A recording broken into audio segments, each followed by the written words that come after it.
ಉಪವಾಸ ಸತ್ಯಾಗ್ರಹ ಬಿಟ್ಟರು ವಿದ್ಯಾರ್ಥಿಗಳ ಭವಿಷ್ಯದ ಬಗ್ಗೆ ಕಾಳಜಿ ಇದ್ದರೆ, ಬದ್ಧತೆ ಇದ್ದರೆ, ನೀವು ಅಮೃತ ಕಾಲು ಕಟ್ಟಬೇಕು ಅಂತ ಇದ್ರೆ, ವಿಕಸಿತ ಭಾರತ್ ಮಾಡಬೇಕು ಅಂದರೆ ಯುವಕರನ್ನ ದೂರ ಇಟ್ಟು ಮಾಡಲಿಕ್ಕಾಗಲ್ಲ. ಅವರ ಹಿತಾಸಕ್ತಿ ಬಗ್ಗೆ ಒಂದು ಸ್ವಲ್ಪನ ಕಾಳಜಿ ಯಾಕೆ ಗುರಿ ಮಾಡ್ತಾರೆ? Congress will stand by you. ಹೆದರ್ಕೋಬೇಡಿ, ರಾಜೀನಾಮೆ ಪಡೀರಿ. ಚಪ್ಪನ್ ಕಸೀನಾ ಅಂತ ನೀವು ಹೇಳ್ಕೊಂಡು ಓಡಾಡ್ತೀರಲ್ಲ, ಪಾಕಿಸ್ತಾನಕ್ಕೆ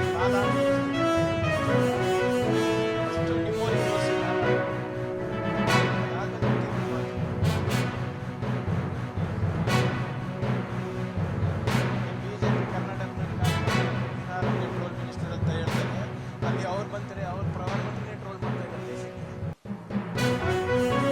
ಯಾಕೆ ಮಾಡ್ತಾ ಇದ್ದಾರೆ? ಸಾಧನೆ ಶೂನ್ಯ.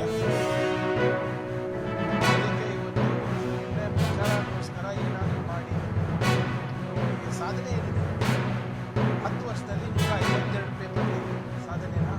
ಕೋಟ್ಯಾಂತರ ಮಕ್ಕಳ ಭವಿಷ್ಯ ಹಾಳು ಮಾಡಿದ್ದು ಸಾಧನೆನಾ?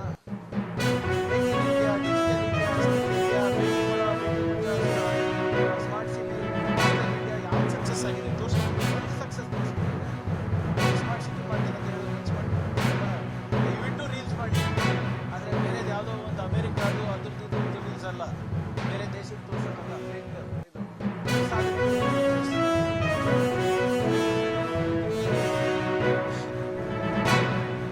ಯಾವ ದೇಶದೊಳಗೆ ಆಯ್ತು ರೀ. ಓಮರ್ ಕಾಲೇಜು ಜೈಲಲ್ಲಿದ್ದಾರಲ್ಲ, ಚೆನ್ನಾಗಿ. ಇದು ಅತ್ಯಂತ ಸಮರ್ಥ ಸರ್ಕಾರ ಅಲ್ವಾ? ನಮಗೆ ಸ್ವಾತಂತ್ರ್ಯ ಬಂದಾಗ ಅತ್ಯಂತ ಸಮರ್ಥ ಸರ್ಕಾರ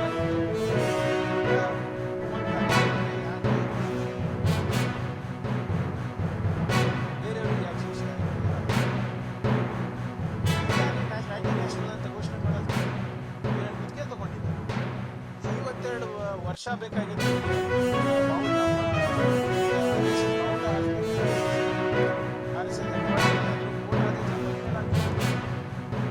ಇವರಿಂದ ದೇಶಭಕ್ತಿ ಮಾಡ್ತಾರೆ. ಇವ್ರು ಯಾರು ದೇಶಭಕ್ತಿ ಅಂತ ಹೇಳ್ತಾರ? ಈಗ ಗೋಡ್ಸೆ ಪೂಜೆ ಮಾಡ್ತಾರೆ ಇವರೆಲ್ಲರೂ ಬಿಜೆಪಿ ಅವರು. ಗೋಡ್ಸೆ ಯಾರಿಗೆ ಬಂದಿದ್ದು? ಗಾಂಧೀಜಿ ಅವರು.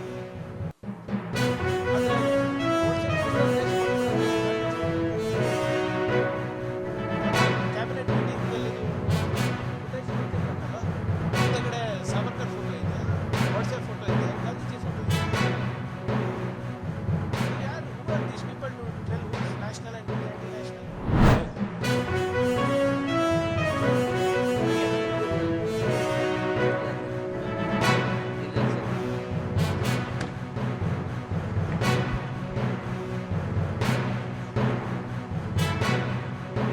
He doesn't care for our children. So he is sitting on a prestige, not taking the resignation of the minister. So this is how the prime minister. The hopes of our youths are lost. From last NEET to this NEET, 1.5 lakh students have not appeared the examination. So many people have died. And Prime Minister doing a WhatsApp is something very, very, not a dignified one. He has to do a proper press conference if you want, proper message. Doing a WhatsApp selfie and sending and all this is something unheard in the Indian history.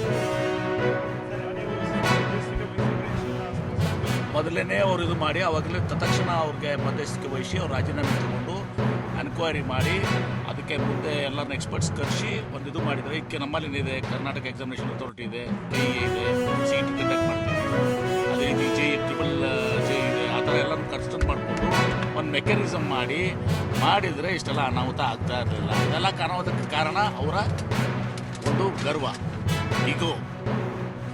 ಅವ್ರಿಗೆ ನಮ್ಮ ಮಕ್ಕಳ ಭವಿಷ್ಯತ್ತು ಬೇಕಾಗಿಲ್ಲ, ಪಕೋಡ ಮಾರಕ್ಕೆ ಹೋಗ್ರಿ ಅಂತ ಹೇಳಿದರು. ಪಕೋಡ ಮಾರ್ಬೇಕಾದ್ರೆ ಆ ಎಣ್ಣೆನೂ ತುಟ್ಟಾಗಿದೆ.